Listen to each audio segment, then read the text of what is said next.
Pradeep ரங்கநாதோட love insurance company இந்த படம் எப்போ ரிலீஸ் ஆகும் அப்படின்ற மாதிரி ஒரு கேள்வி போகி ரிலீஸ் ஆகுமா அப்படின்ற மாதிரி ஒரு கேள்வி வந்துருச்சு. ஏன்னா லாஸ்ட் இயர் ரிலீஸ் ஆக வேண்டிய படம் தள்ளி போய் கடைசியில இப்போ ஏப்ரல் 3 ரிலீஸ் ஆகும்னு சொல்லியிருக்காங்க. ஆனா இப்போ ஏப்ரல் 3 ரிலீஸ் ஆகுமா அப்படின்ற மாதிரி ஒரு கேள்வி வந்துருச்சு. இந்த நிலையில இருக்கும்போது பிரதீப் ரங்கநாதன் பாத்தீங்க அப்படின்னா ஒரு லாஸ்ட் இயர் வரைக்கும் பார்க்கும்போது அப்படியே ஒரு பிளாக் பஸ்டர் பர்சன் அப்படின்ற மாதிரி இருந்தாரு.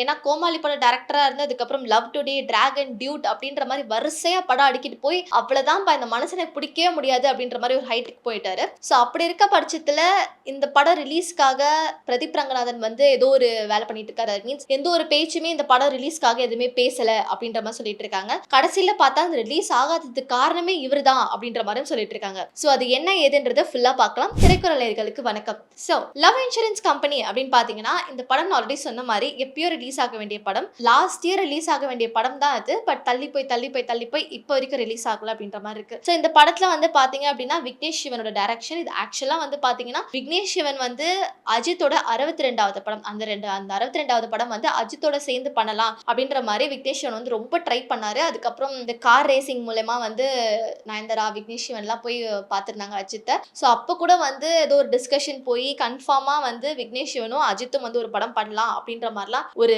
பிசிறு தட்டுச்சு அப்படின்ற மாதிரி சொல்லலாம். ஸோ அப்படி அந்த ஒரு நியூஸ் வரும்போது அப்படியே ரசிகர்கள் எல்லாருமே ஒரு ஜாலி மூமெண்ட்டுக்கு வந்துட்டாங்க. அப்பாடா அப்படின்னு சொல்லிட்டு இது ஒரு படமா அப்படின்ற மாதிரி. ஸோ இது ஒரு பக்கம் போயிட்டு இருக்கும் போது இந்த LIK இந்த படம் லவ் இன்சூரன்ஸ் கம்பெனி இந்த படம் பாத்தீங்க அப்படின்னா ஆக்சுவலா இந்த படத்துக்கு சிவகார்த்திகேயன் தான் வச்சு நடிக்க போறாங்க அப்படின்ற மாதிரி நியூஸ் இருந்தது. நியூஸ் ஒரு அஃபிஷியல் இன்ஃபர்மேஷனாகவும் போட்டிருந்தாங்க. விக்னேஷ் சிவன், சிவகார்த்திகேயன் இவங்க தான் இந்த படம் பண்ண போறாங்க அப்படின்ற மாதிரி. இதுல அவ்வளவுதான் இவங்க தான் அப்படின்ற மாதிரி செட் ஆகிட்டு இருந்தது. பட் ஏதோ ஒரு சில காரணங்களால ஹீரோ மாறிட்டாங்க. பிரதீப் ரங்கநாதனும் பாத்தீங்கன்னா அந்த டைம்ல தான் ரொம்ப பீக்ல போயிட்டு இருந்தாரு. சரி ஓகே இப்போ பிரதீப் ரங்கநாதன் வச்சு பண்ண போறாங்க அப்படின்ற மாதிரி ஒரு கன்ஃபர்மேஷன் இருந்துச்சு. சரி அவள் தான் ஓகே படம் ரிலீஸ் அப்படின்ற மாதிரி ஒரு கான்செப்ட் வந்துட்டு இருக்க நிலையில இந்த படம் LIC அப்படின்ற மாதிரி ஃபர்ஸ்ட் இருந்துச்சு. அதுலயே அந்த இடத்துல ஒரு ஃபர்ஸ்ட் கன்ஃபியூஷன் வந்துருந்தது. லவ் இன்சூரன்ஸ் கம்பெனி அப்படின்றதுனால சீன் அப்படின்னு இருக்கும் போது LIC உண்மையான LIC நிறுவனம் இருக்கு பாத்தீங்களா, அவங்க இல்ல இது LICன்ற மாதிரி நீங்க வைக்க கூடாது, இது எங்களுக்கு பாதிப்படைகிற மாதிரி இருக்கு, ஸோ அந்த நேம் நீங்க சேஞ்ச் பண்ணணும் அப்படின்ற மாதிரி இது பண்ணிட்டு இருக்காங்க. ஸோ அதனால பாத்தீங்கன்னா திருப்பியும் அவங்க கிட்ட ஒரு சில விஷயங்கள்லாம் பேசி அதுக்கப்புறம் இல்ல LIC அப்படின்றத வைக்கக்கூடாது அப்படின்றதுனால LIK அப்படின்ற மாதிரி மாத்திட்டாங்க. அதுவும் கம்பெனி அப்படின்ற மாதிரி நம்ம சொல்லிக்கலாம். ஸோ இது ஒரு நார்மல் இஷ்யூ தான். யூஸ்வலா இந்த சியோன் படத்துக்கு கூட பாத்தீங்கன்னா சிவகார்த்திகேயனோட ட்ரெய்லர்லாம் வந்துச்சு. அந்த ட்ரெய்லரை பத்தி நம்ம பேசியிருப்போம். மாபெரும் அந்த ட்ரெய்லர் பாத்தீங்கன்னா ஒரு பக்காவா இருந்துச்சு. அப்படியே லைட்டா அந்த கமல் சாயல்லாம் இருந்தது. அதனால ஒரு ஃபுல் பக்காவா இருந்துச்சு அந்த ட்ரெய்லர். அந்த ட்ரெய்லர் பக்காவா இருக்க சமயத்துல இருந்தா மட்டும் பத்தாது, பட் பேரும் கரெக்டா வச்சிருக்கணும் அப்படின்ற மாதிரி நிறைய விமர்சனங்கள்லாம் வந்துட்டு இருந்தது. எதனால அப்படின்னு சொல்லிட்டு பாத்தீங்கன்னா சியோன் அப்படின்ற ஒரு படம் ஆல்ரெடி ஒருத்தவங்க ஒரு சில வருஷங்களுக்கு முன்னாடி அந்த பேருக்கு பேட்டன் ரைட்ஸ் வாங்கி வச்சிருந்திருக்காங்க. பட் அப்படி இருக்கும்போது இவங்களும் அந்த பேர் வச்சிருக்காங்க அப்படின்றதுனால அதுல ஒரு குழப்படி வந்துச்சு. பட் சம்ஹவ் நம்மளோட இந்த சியோன் ஃபிலிம் குரூப் அதை மேனேஜ் பண்ணிட்டாங்க அப்படின்ற மாதிரி தெரியுது. ஸோ அதே மாதிரி ஒரு சில பிரச்சனை தான் இந்த LIC இதுக்கும் வந்திருக்கு. அதுதான் இப்போ LIK அப்படின்ற மாதிரி மாத்திட்டாங்க. ஸோ பிரதீப் ரங்கநாதன் வச்சு இந்த படத்தை இயக்கியிருந்தாங்க. அனிருத்தோட மியூசிக் கம்போசிஷன். ஸோ தீமா இந்த பாட்டு தான் ஃபர்ஸ்ட் இந்த படத்துக்காக ஒரு ப்ரொமோஷனா இந்த பாட்டு தான் முதல்ல வெளியிட்டாங்க. ஸோ அந்த பாட்டும் பயங்கரமான ஹிட் கொடுத்துச்சு. சரி ஓகே இந்த படம் பக்கா ஃபேண்டசியான ஒரு கதையான ஒரு விஷயமா இருக்கு. SG சூர்யா இருக்காங்க, காமெடிக்கு யோகி பாபுலா இருக்காங்க. ஸோ கன்ஃபார்மா இந்த படம் சூப்பரா இருக்கும் அப்படின்ற ஒரு கன்ஃபர்மேஷன் ஸ்டேட்ல இருக்கும்போது இந்த கதையை பாத்தீங்க அப்படின்னா இந்த ட்ரெய்லர்ல பார்க்கும்போது ஒரு டிஃப்ரெண்ட் ஜானர்ல இருந்துச்சு. அதாவது 2040ல இன்னமும் ஒரு பர்சன் காதலை நம்பி இருக்கிறது அப்படின்ற மாதிரி. அப்போ நீங்க ஒரு கேள்வி கேட்கலாம், ஏன் 2040 50 என்ன வருஷம் போனாலுமே அந்த டைம்ல காதல் பண்ணக்கூடாதா, லவ் பண்ணக்கூடாதா அப்படின்ற மாதிரி.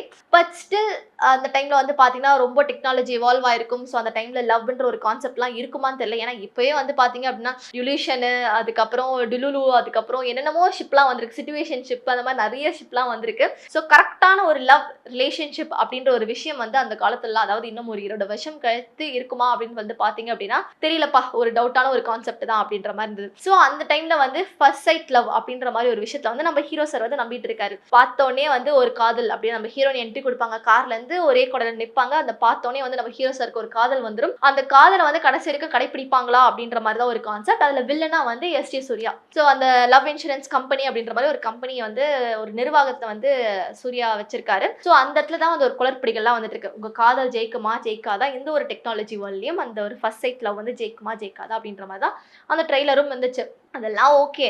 பட் படம் ரிலீஸ் ஆகுமா? அப்படின்ற ஒரு கேள்வி வரும்போது, ஆகுமா? ஆகாதா? அப்படின்ற மாரி ஒரு கன்ஃப்யூஷன் ஸ்டேட்லயே இருக்கு. ஏன்னா விக்னேஷ் சிவன் வந்து ரொம்ப ரொம்ப ஒரு பெரிய கேப் எடுத்திருக்க ஒரு படம் அப்படின்னு சொல்லிட்டு பார்த்தீங்கன்னா, இந்த ஒரு படம் தான் அவரோட டைரக்ஷன்ல. ஸோ இந்த படத்துக்காக நெறைய எஃபோர்ட் போட்டிருப்பாங்க. ரவுடி பிக்சர்ஸ் தான் வந்து அசோசியேட் பண்ணியிருக்காங்க இந்த படத்துக்காக. ஸோ ஆக்சுவலா என்னாச்சு அப்படின்னு சொல்லிட்டு பார்த்தீங்கன்னா, பிரதீப் ரங்கநாதன், கோமாளி இவரோட டைரக்டர் அப்படின்னு போய் அதுக்கப்புறம் லவ் டுடே படம் பக்கா ஹிட் குடுத்துருச்சு. அதுக்கப்புறம் டிராகன் படம் சூப்பர், டியூட் ஓகே அவ்வளோதான் முடிஞ்சு போச்சு அப்படின்ற மாரி இருந்தது. ஸோ அப்படி இருக்க பட்சத்துல எல்.ஐ.கே இந்த படத்துக்கு வந்து ஒரு கமிட்மெண்ட் குடுத்திருந்தாரு. இந்த கமிட்மெண்ட் குடுத்த பிறகு இந்த படம் முடிஞ்ச பிறகு பிரதீப் ரங்கநாதன் அவரும் வந்து சொல்லியிருந்தாரு, இப்போ கொஞ்சம் ஆக்டிங்க்கு வந்து நான் பாஸ் வைக்கலான்னு இருக்கேன். நான் மறுபடியும் வந்து பேக் டு மை ஃபீல்ட் போலாம் அப்படின்னு இருக்கேன். நான் மறுபடியும் டைரக்ஷன் பண்ணணும் அப்படின்ற மாரி வந்துட்டு இருக்காரு. அது டைரக்ஷன் ப்ராசஸ்லாம் போயிட்டு இருக்கு. ப்ரீ புரொடக்ஷன் ஒர்க்கும் வந்து ஓரளவுக்கு முடிஞ்சிருச்சு அப்படின்ற மாரி அந்த ஒரு கதை, அந்த ஒரு விஷயங்கள் வந்து ஒரு பக்கம் போயிட்டு இருக்கு. ஆக்சுவலா என்ன பிரச்சனை அப்படின்னு சொல்லிட்டு பார்த்தீங்க அப்படின்னா, பிரதீப் ரங்கநாதன் வந்து இன்னும் வந்து டப்பிங் குடுக்கல. இன்னும் ஒரு சில காட்சிகளுக்குலாம் வந்து டப்பிங் குடுக்க வேண்டியது இருக்கு.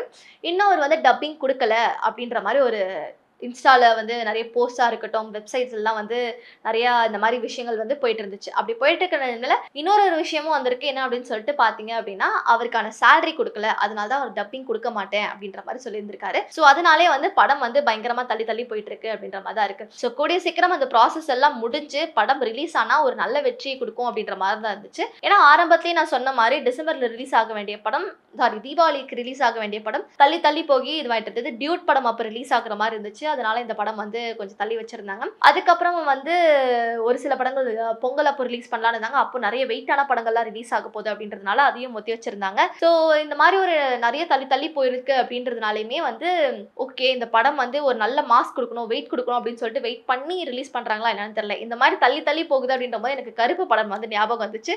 ஏன்னா அதுக்கும் அந்த ஒரு வெயிட் ரொம்ப நாள் கழிச்சு இப்பதான் வந்து ரிலீஸ் ஆக போகுது அப்படின்ற மாரி ஒரு அஃபிஷியல் ஸ்டேட்மெண்ட்டும் குடுத்திருக்காங்க. ஸோ பார்க்கணும். அதுல முக்கியமா இந்த படத்துல வந்து பார்த்தீங்க அப்படின்னா, எல்.ஐ.கேல வந்து கிருத்தி ஷெட்டி வந்து நடிச்சிருக்காங்க. ஸோ கிருத்தி ஷெட்டி அப்படின்னு பார்த்தீங்கன்னா, நம்மளோட தமிழ் ஃபிலிம்ல பெருசா அந்த அளவுக்கு ஒரு ஃபேஸ் ரெஜிஸ்டர்ட் ஆகாத ஒரு பெர்சன். அவங்க நல்லா வந்து ரெஜிஸ்டர்ட் ஆன ஒரு பெர்சன் அப்படின்னு சொல்லிட்டு பார்த்தீங்கன்னா, இந்த வாரியர் அப்படின்ற படத்துல இந்த புல்லெட் சாங், அந்த சாங் மூலியமா தான் எல்லாருக்குமே அந்த ஒரு டைம்ல ட்ரெண்ட் ஆயிருச்சு. அந்த பாட்டு மூலியமாவே எல்லாருமே ரீல்ஸ் பண்ண ஆரம்பிச்சுட்டாங்க. பயங்கரம் அந்த ஃபேஸ் ரெஜிஸ்டர் ஆச்சு. இப்ப தமிழ் சினிமால அப்படின்னு சொல்லிட்டு பார்த்தீங்க அப்படின்னா, கார்த்திக் ஹீரோயினா வந்து நடிச்சிருந்தாங்க வா வாத்தியார் படத்துல. பட் வா வாத்தியார் படம் வந்து அந்த அளவுக்கு பெருசா ஹிட் குடுக்கல.